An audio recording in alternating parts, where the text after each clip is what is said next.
Wonder Woman Golden Lasso coaster at Six Flags Fiesta Texas made number 1 on my top 15 roller coaster list. But is it really accurate? Tune in on Ride Review to find out. We live for the drop. Yeah, we live for the drop. Yeah, we live for the drop. So to those of you new of the channel or haven't seen the series yet, Ride and Review has a way of rating its rides. There's 4 categories: theming, smoothness, thrill, and dispatch. Each of these equals 25 points. That's if they get the perfect score for each of them. And in total, they will add up and show up on the rating list, which I will demonstrate later. So let's begin with the first category, theming. Six Flags isn't known for theming, but sometimes there's outliers in their theme parks. For example, Fiesta Texas. They actually strive for theming.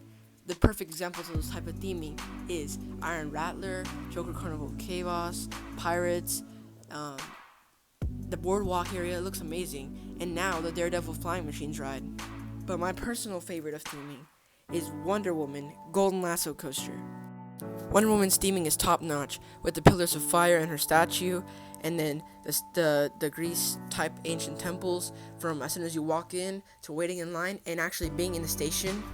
It's really nice. If one thing bothers me from the theming, it's the ending. As you exit the queue, it's a black bridge. Now obviously I like the black bridge so I can record the ride, but maybe they could have continued the ancient temple theme by like putting the footers more, strong like the building, or maybe even the sides more like an ancient temple. But it's only a tiny thing that I complain about. Everything's good in general. So the final score for the theming category is a 23. 2 points off for that last exit, but other than that, it's pretty good and pretty well done.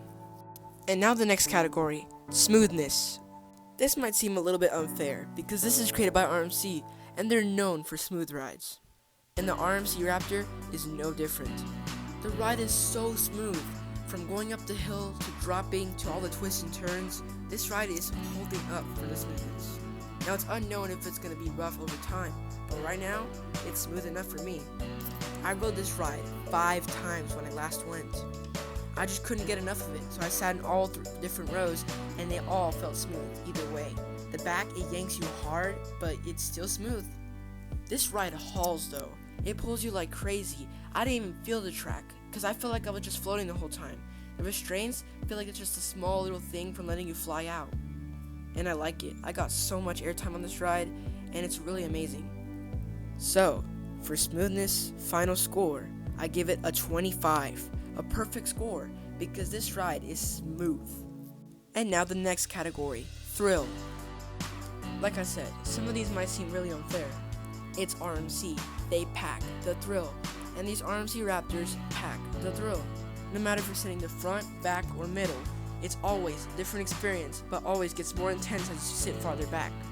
In the front, before you drop, you feel the weight of you about to go down, and then you just feel the speed. And as soon as you go up that curve and twist, that's where you start getting thrown around, and you don't feel like you're strapped in enough because you get pulled so far out that if you were not wearing the restraint, you would fly.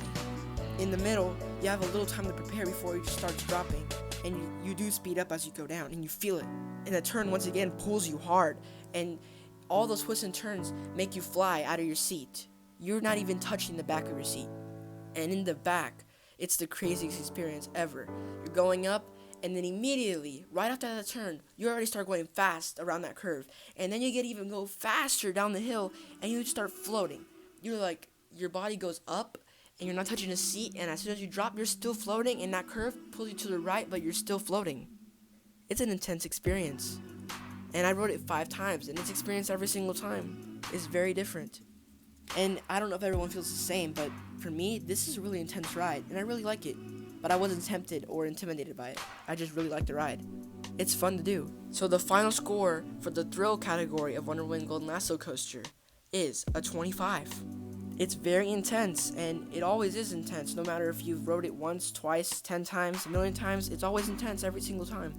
And this is the one ride where I'm actually happy if they pick me wherever they say, okay, you're just assigned to this seat.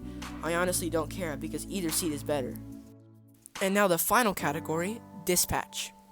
Throughout the video, I raved on and on about how awesome this ride is, and it's been getting perfect or almost perfect scores. But here's the one that will change everything. Dispatch. Dispatch. There is 3 trains, which I am very happy with, and sometimes they always run all 3 trains, but majority is always like that, 3 trains. But sometimes, if you're unlucky, they run 2, or even 1 train. It's mostly 2, but 1 is like the rarest and the most unluckiest.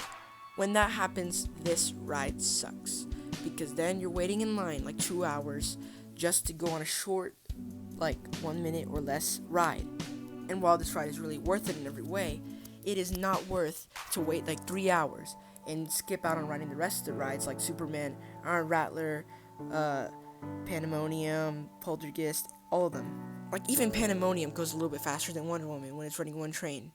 Now, I like the moving platform. It always helps because they just like push you.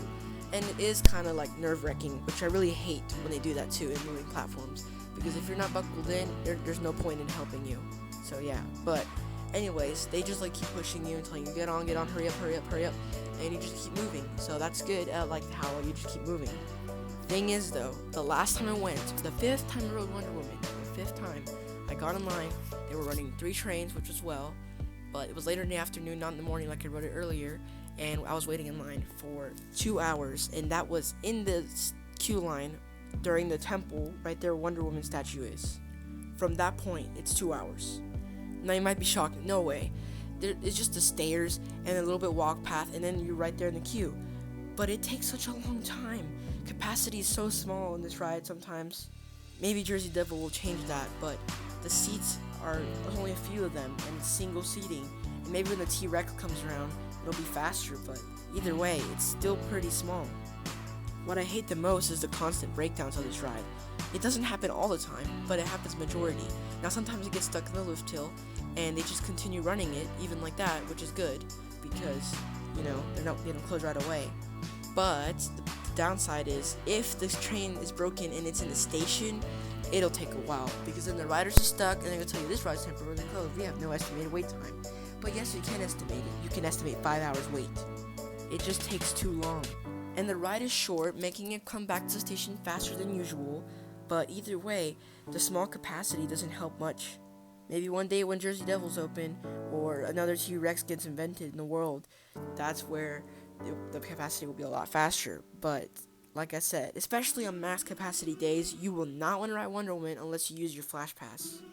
And 3 out of those 5 times I used the Flash Pass to get through, because it just takes a long time, especially when the line's all the way out to leaving the queue station. Then right there when you see the line, I'm like, nope, I'm gonna go ride Iron Rattler, and you just ditch the line. And I don't even know how people's wait that long, unless that's all the ride they want to ride today. And yes, it's cool getting shots of the ride while waiting in line, but either way, it's not worth that long wait. So, hopefully they fix this problem. And the final score for this ride is a 14. Yes, so low, because I really hate it when we have to wait so long for such a great ride. They need to fix capacity, especially those people who always break down the ride somehow. Or those annoying GP who takes so long to put their articles away in the bin that they have to actually stop the train from moving like usual. And yeah, 14 not that bad, but it's kind of low. And now, the final ride rating. So in the theming category, we got a 23, which is really good. In the smoothness category, we got a perfect score of 25. For the thrill category, we also got a perfect score of 25. And finally, in dispatch, we got a low score of 14. So now with everything, the total score for Wonder Woman Golden Lasso Coaster is an 87. And on the thrill chart, that says 81 to 90 points is a memorable ride. It missed Star Ride by a few points, but a memorable ride as well. Really, really good. Which means I will always remember this ride and experience, and I will always ride it again. So that's awesome. So that's this time's ride and review. Do you agree with my rating? Comment below. This is JB Thrills, signing out.